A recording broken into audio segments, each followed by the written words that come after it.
ओम शांति। आज 30 तारीख के महावाक्यों में प्यारे बाबा हम बच्चों को हमारी वैल्यू अपने से भी ऊंच बना के समझा रहे हैं। बाबा कहते हैं, बच्चे, बाप तुम्हें नमस्ते करते हैं। क्यों नमस्ते करते हैं? क्योंकि बाप तुम्हें विश्व का मालिक भी बनाते हैं, तो तुम्हें ब्रह्मांड का भी मालिक, तुम्हें डबल मालिक बनाते हैं। बाबा कहते हैं, इसलिए मैं तुम मालिकों को आके सलाम करता हूँ और तुम फिर ऐसा बनाने वाले बाप को सलाम करते हो। तो बाबा देखो कितनी सुंदर प्रक्रिया समझाते हैं कि इसमें दोनों चीजें आ गई, वाइस एंड वर्सा। बाबा ने हमें यहाँ पे संबंध भी सिखाया, यहाँ पे बाबा ने हमें निरहंकारिता भी सिखाई, और यहाँ पे भगवान ने हमें हमारा स्वमान जगा के भी दिखाया कि हमें किस स्वमान रहना चाहिए। देखिए, स्वमान बढ़ा दिया कि तुम डबल मालिक हो। तरीका देखो अब बाबा, स्वमान जगाया ये बताकर कि तुम डबल मालिक हो, यानी कि ऊंच हो। तो तुम्हें नीचाई की दृष्टि से नहीं देखा, बाबा की बातों को समझो, है ना। तो बाबा कैसे देखते हैं संसार को, तो इससे बाबा की दृष्टि का पता चला। फिर बाबा ने क्या किया कि भले ही हम नहीं थे, हाँ, हमारे अंदर तो क्या चीज आ चुकी थी, हम तो नीच हैं, हम पापी, मैं मूर्ख खल कामी, हम तो ये गा रहे थे उसके सामने। लेकिन उसने क्या कहा, नहीं नहीं, तुम तो मेरी नमस्ते के लायक हो, मैं तुम्हें ऊंचा बनाने के लिए आया। तुम तो विश्व के भी मालिक हो, तो तुम ब्रह्मांड के भी मालिक हो। हम्म? क्यों? क्योंकि बाबा बहुत गहरी, देखो ये साइकोलॉजिकल प्रिंसिपल्स भी है। क्या है? किसी को यदि आप कुछ बड़ी चीज सिखाना चाहते हो, तो पहले सामने वाले की बुद्धि का लेवल वो होना चाहिए कि वो बड़ी बात को सीख सके। और सीखने के लिए क्या जरूरी होता है? खुद में विश्वास का होना, हम्म? खुद में भरोसे का होना। Yes, I can do it. अगर ये वाली बात अगर आप में नहीं है, तो आप कोई बड़ी चीज के लिए हिम्मत भी नहीं जुटा सकते। हाँ कि ना? आपको तो अपने आप से पूछ के देखो कि आपका मन और बुद्धि कब ज्यादा अच्छा काम करता है। वो तभी अच्छा काम करता है जब वो खुश होता है, या जब वो अपने बारे में अच्छा फील कर रहा होता है। आप देखो, जब भी आप अपने बारे में खराब फील कर रहे होते हो, डिप्रेस फील कर रहे होते हो, कमजोर फील कर रहे होते हो, उस समय क्या होता है? कुछ करने का मन भी नहीं करता है। आप डिप्रेशन के लक्षणों में जाके देखोगे तो आपको कौन लोग मिलेंगे? निराशा उनके मन में कुछ ना करने की भावना भर देती है। तो बाबा ने क्या किया? बाबा ने सबसे पहले आकर के हमारे स्वमान जगाए कि बच्चे, तुम तो विजयी रत्न हो, सफलता तुम्हारी हुई पड़ी है। हाँ, तुम तो विश्व के मालिक हो, तुम तो देवात्माएं हो, तुम साधारण जन नहीं हो, तुम तो कामधेनु हो। तुम अपनी तो छोड़ो, दूसरों की कामनाएं पूर्ण करने वाले हो। तुम तो दूसरों के जीवन को श्रेष्ठ बनाने वाले हो। तुम तो दिव्य गुणधारी हो, तुम फरिश्ते हो, तुम इस तरह के समान जगाए, जिससे पहले मैं उस वाले थॉट प्रोसेस से बाहर आ सकूं कि जहां पे मैं अपने आप को नीच, पापी, कपटी, मूर्ख, हलकामी, इस तरह की बातें जब मैं अपने बारे में कर रही थी, तो सबसे पहले भगवान ने आके सम्मान जाके हमारे सेल्फ टॉक को इम्प्रूव किया। क्योंकि जब तक, अच्छा मान लिया कोई, चलो ठीक है, आपको नमस्ते कर भी दे कोई बड़ा व्यक्ति, अगर आपके अंदर वो सम्मान नहीं है तो आपको क्या लगेगा? कमेंट मार रहा है। लगता है नहीं लगता? आप कभी अपने आप से पूछ के देखना, आप वो नहीं हो, और कोई सामने से आके आपको वो बोलने लगे कि भाई नहीं नहीं, अरे आप तो बहुत बड़े आदमी हैं, तो आपको वो कॉम्प्लीमेंट लगेगा कि कमेंट लगेगा? आपको लगेगा कि मेरे को कमेंट मार रहा है, मेरा मजाक उड़ा रहा है, ऐसा लगेगा ना। लेकिन बाबा, देखो बाबा कितना प्यारा है, कितने ऊंचे सम्मान देता है जो इस दुनिया में एक्सेप्टेबल ही। अगर बाबा ना होता, बाबा ने ज्ञान ना समझाया होता, क्या हम में से कोई ये सम्मान ले पाता कभी कि हम नारायण होंगे, हम लक्ष्मी होंगे, हम देवता होंगे, हम महान आत्माएं होंगे, हम कामधेनु होंगे, हम विश्व के मालिक होंगे? ले पाता कोई सम्मान? ले पाता? सपने में ना सोच पाता। हम राज ऋषि हैं। तो बाबा कैसे करता है? पहले हमें रीजन देता है, हमें बताता है। उसे सबसे पहले आकर, बहुत अच्छी बात मैं आपको बता दूं, जो मेरे को सबसे पहले रियलाइज हुई, उसने सबसे पहले आगे पता क्या किया? मैं और मेरे को अलग कर दिया। सबसे पहला काम बाबा ने ये किया, क्योंकि मैं मेरे को मैं मान बैठा था, इसलिए मुझ में नीचाई थी। लेकिन उसने आके क्या बताया, बच्चे, तुम वो नहीं हो जो तुम खुद को समझ रहे हो, मतलब तुम ये नाम नहीं हो, तुम ये वाला रूप नहीं हो, तुम ये वाला रोल नहीं हो। क्योंकि कमियां किस में है? रोल में, सोल में नहीं। उसने आगे सबसे पहले मैं और मेरे को अलग कर दिया। उसने बता दिया आत्मा अलग है, शरीर अलग है। बच्चे तुम तो आत्मा हो, आत्मा तो अनंत है, अविनाशी है। हाँ, आत्मा तो शक्तिशाली है। फिर क्या हुआ, रियलाइज भी करा दिया कि देखो, हाँ, आत्मा से तुम अपने बचपन में भी जा सकते हो। आपको कैसे पता चलेगा कि आप आत्मा हो, शरीर नहीं हो? अगर रियलाइजेशन में सोच के देखोगे, आप देखो भी शरीर से आपसे कोई बोले कि अपने बचपन में जाओ, बच्चा हो जाओ, कौन कौन हो जाएगा? शरीर को बच्चा बना लेगा। है किसी के पास ऐसा जादू? हाँ? या अभी शरीर को बूढ़ा बना दो, मतलब मेरे मेरे कोई बोले कि मैं अब 80 साल का बूढ़ा अभी हो जाऊं किसी पल में, पॉसिबल है? नहीं। लेकिन मैं अभी यहाँ बैठे बैठे बचपन में फिर से फील कर सकता हूँ, बचपन की उसी फीलिंग को जो मैंने बचपन में फील करी थी। और अभी मैं जाके फ्यूचर की भी फीलिंग कर सकता हूँ। इसी से पता चलता है कि मैं ये बॉडी नहीं हूँ, क्योंकि बॉडी मेरी ना पास्ट में जा सकती है ना फ्यूचर में जा सकती है। लेकिन मैं अपने मन बुद्धि से पास्ट में भी जा सकता हूँ और फ्यूचर में भी। यही बता रहा है कि मैं वो हूं ही नहीं जो मैं अपने को समझे बैठा हूँ, जिसको मैं मिरर में देख करके सोचता हूँ। तो बाबा ने सबसे पहले मुझे आत्मज्ञान दे करके मैं से मेरे को जुदा कर दिया।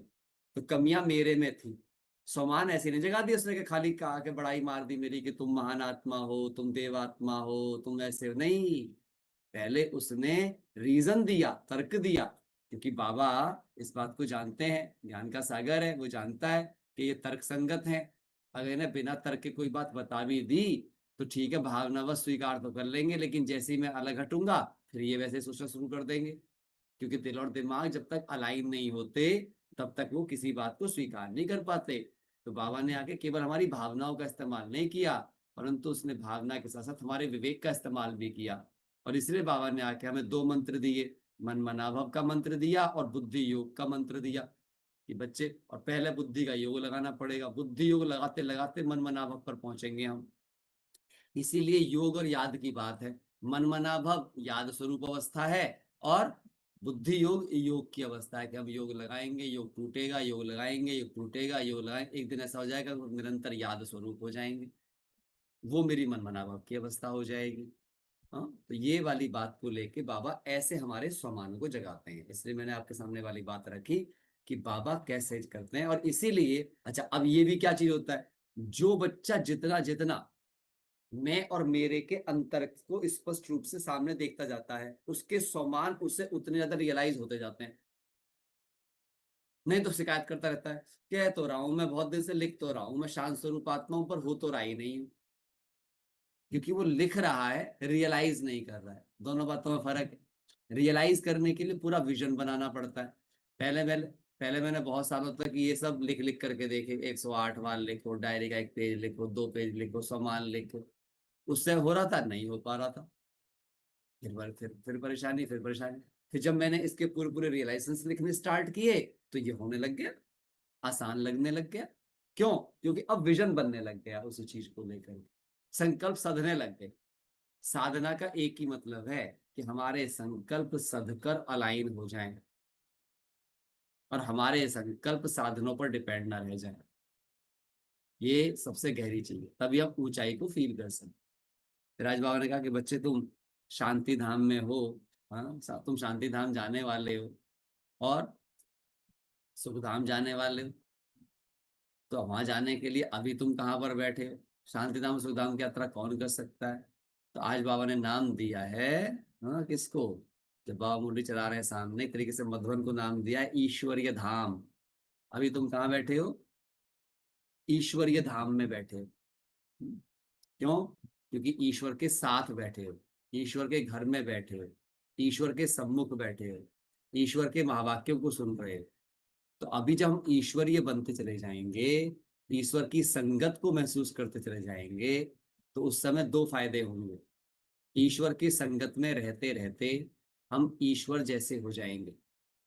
अब ईश्वर जैसा होना क्यों जरूरी है? ईश्वर नहीं हो जाएंगे, बट ईश्वर जैसे हो जाएंगे। ईश्वर जैसा होने का मतलब क्या है? नर ऐसी करनी करे कि नारायण हो जाए, नारी ऐसी करनी करे कि लक्ष्मी हो जाए। और तभी लक्ष्मी और नारायण को क्या कहा गया है? भगवान भगवती।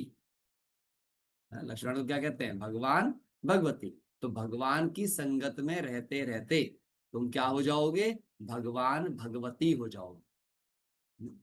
क्योंकि जैसी संगत वैसी रंगत। हाँ, तभी हम क्या कहते भी हैं, दुनिया में भी ये बात है कि भाई ये अपनी माँ पे गया है, ये अपने पिता पे गया है। ऐसा बोलते हैं ना किसी बच्चे के लिए, माता पिता में से किसी के लक्षण उसके अंदर प्रकट होने लग जाते हैं। कई बार तो बोल देते हैं ये तो बिल्कुल टू कॉपी है अपनी माँ का, ये बिल्कुल टू कॉपी है अपने पिता का। तो क्या मैं टू कॉपी हूँ अपने माता पिता का? और जिसके लिए ही बाबा ने मुझे दो टारगेट भी दिए। पहला टारगेट क्या दिया? सी फादर। दूसरा टारगेट क्या दिया? Follow father. अब सी फादर में कौन सा फादर? शिव बाबा। फॉलो फादर में कौन सा फादर? ब्रह्मा बाबा। और ये दोनों, ब्रह्मा कौन है? मेरी माँ। शिव बाबा कौन है? मेरा पिता। तो मात पिता को फॉलो करना है मुझे। जब बाबा, है ना, कभी कभी बाबा जब ब्राह्मण स्वरूप में बात करते हैं तो वो हमें किन्हें फॉलो करने की बात करते हैं? मम्मा और बाबा दोनों को। क्यों बात करते हैं ऐसा? क्यों? क्योंकि हमारा लक्ष्य क्या है? है ना? कोई बोलेगा लक्ष्मी नारायण है। एक्चुअली हमारा लक्ष्य क्या है? विष्णु चतुर्भुज। क्योंकि बाबा क्या कहते हैं? आत्मा में दोनों गुण होने चाहिए। आत्मा में, क्योंकि आत्मा हर जन्म में ना तो पुरुष बनेगी, ना हर जन्म में स्त्री बनेगी। उसके, हाँ, आधे जन्म कैसे होने वाले हैं? जो 14 जन्म लेगी स्त्री के, आधे जन्म होने वाले पुरुष के। तभी तो कॉम्बिनेशन जाकर के बनेगा विष्णु चतुर्भुज का, लक्ष्मी और नारायण कंबाइंड स्वरूप, महालक्ष्मी। हाँ, तो इसके लिए क्या चीज जरूरी है? दोनों संस्कार आत्मा में होने जरूरी है। और इसीलिए बाबा हमें क्या कहते हैं? अपने कार्य स्वतः करो, स्वयं करो। इसलिए आप देखो, चाहे कुमारियां हो चाहे कुमार हो, उनके आदि का जो समय होता है जब वो ज्ञान के अंदर आते हैं, है ना, स्टार्टिंग फेज में समर्पित भी अगर होते हैं तो उनसे सारे काम कराए जाते हैं। चाहे कपड़े धोने का है, चाहे बर्तन साफ करने का है, चाहे झाड़ू पोछे का है, चाहे भाषण करने का है ना, सेवा करने का है, प्लानिंग में बैठने का है, कुछ भी, मतलब जितनी सेवाएं होती हैं, जो अच्छे कुमार कुमारियां होते हैं, सही तरीके से जो होते हैं, जिन्होंने जीवन सच में सौंपा है, भगवान को समर्पण किया है सच में, वो किसी सेवा के लिए मना करते नहीं है। वो हर सेवा करते हैं ताकि उनके अंदर हर संस्कार डेवलप हो सके। आप ना बैठ करके आज लिखना, आज आपको मैं एक सुंदर अनुभव की बात बोलता हूँ। आप अपने लिए लिखना 16 कलाएं, सब लिखना 16 कला कौन सी होती है। ठीक है? इसके ऊपर एक किताब भी है जगदीश भाई साहब की, 16 कलाएं और 16 वृत्तियां करके, वो भी पढ़ सकते हैं कोई। तो उस सबसे पहली बात है कि अपनी कलाओं को और अपनी वृत्तियों को समझो। अच्छा, अब क्यों समझो इसको लेकर के? फिर अपने से ये पूछो, मैं दिन भर में ऐसे कौन से कर्म कर रही हूँ जिससे मुझ में ये कलाएं डेवलप हो रही हैं। अब अगर मैं, मान लो मैं खाना खा रही हूँ, तो क्या मैंने खाना ऐसे खाया आज दिन भर में 3 बार जैसे देवताएं खाएंगे? मैंने किसी से हंसी मजाक किया, तो क्या मेरा हंसी मजाक, हास्य की कला, मेरी विनोद की कला ऐसी थी जिसमें डिविनिटी दिखाई देती? या उसमें फूहड़पन था, या उसमें अधिक देह अभिमान था, या उसमें सभ्यता थी, उसमें शालीनता थी? तो अगर मैं आज अपने संस्कारों को चेक कर ही नहीं रही हूँ कि वो कला बन रहे हैं या वो ऐसे बीत रहे हैं, तो आप मुझे बताओ ईमानदारी से, कैसे मैनेजमेंट, जब वो संस्कार ही डेवलप नहीं हुआ तो कैसे बाबा मुझे 16 कलाओं के किसी ऐसे उसमें भेज देगा? मेरी डिग्री का लेवल ही नहीं होगा। तो जब आप अपनी सारी कला, जैसे एडमिनिस्ट्रेशन की कला है, तो अपने से पूछो कि मैं अपने घर, अब जैसे घर में कोई माता ही है, तो बोले मैं तो एडमिनिस्ट्रेशन में जॉब थोड़ी करती हूँ जो मुझे एडमिन की कला आएगी। अरे, तुम्हारा घर है, क्या तुम अपने घर के 5 मेंबर्स के बीच में जो तुम्हें एडमिनिस्ट्रेशन मिला है, क्या उस एडमिनिस्ट्रेशन को तुम डिविनिटी के साथ कर रही हो? डिविनिटी के साथ कर रही हो माना क्या होगा?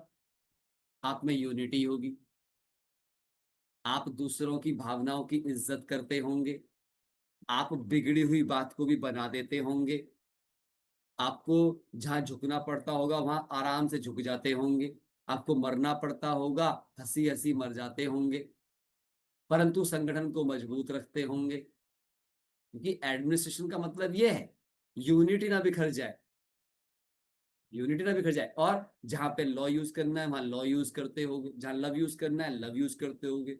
लॉ कभी क्रोध नहीं बनता होगा, और लव कभी मोह नहीं बनता होगा। तब वो कला कहलाएगा ना। कला का मतलब क्या होता है? कला का मतलब होता है ना, बहुत इजी दिखाई दे लोगों को लगे। कला, आर्टिस्ट जब कोई आर्ट करता है तो उसकी आर्ट को देखकर लोग प्रभावित होते हैं। तो क्या मेरे कर्म करने की कुशलता को देखकर लोग प्रभावित होते हैं? मुझे ये चेक करना पड़ेगा अपने आप को।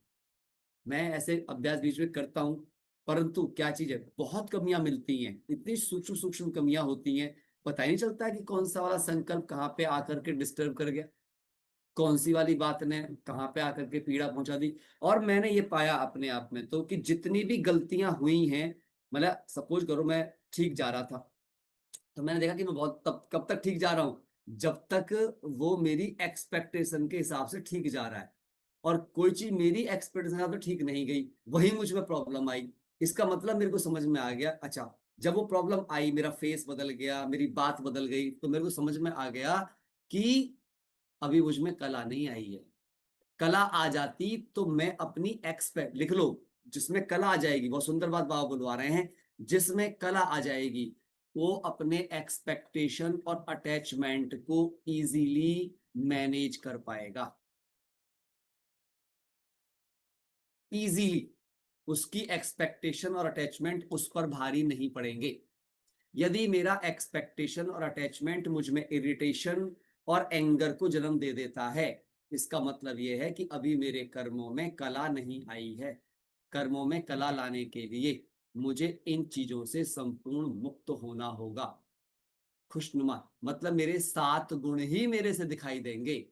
7 गुणों को जगाए बगैर, 8 शक्तियों को जगाए बगैर, लिख लीजिए बड़ा बड़ा, मेरे कर्म कला नहीं बन सकते। और जब तक मेरे कर्म कला नहीं बन सकते, तब तक मैं 16 कलाओं के युग में किस रूप में आऊंगी, खुद सोच लीजिए।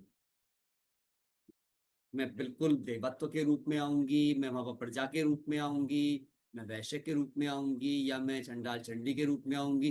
रूप कोई भी होंगे, मुझे देखना पड़ेगा मेरी कलाओं का स्तर क्या है, उसकी डिग्री क्या है, उसके ऊपर डिपेंड करेगा। तो आज बाबा यही कह रहे हैं, और इसी के लिए बाबा ने कहा तुम यहाँ पुरुषोत्तम बन रहे हो, अर्थात उत्तम पुरुष बन रहे हो। और उत्तम पुरुष बनने के लिए ही क्या है, हम्म, उत्तम पुरुष बनने के लिए ही क्या है, कि जब मैं अपने बाबा के द्वारा दिए हुए लक्ष्यों को पहचान जाऊं, जब मैं पहचान जाऊंगा तो मैं डेफिनेटली आराम से कर पाऊं। देखो बाबा कितनी अच्छी अच्छी बातें आज हमें बाबा ने समझाई। तो इन सारी बातों को जितना हम धारण करेंगे, उतना हम इजीली आगे बढ़ जाएंगे। चलो सुनते हैं बाबा के महावाक्यों को बाबा के शब्दों में।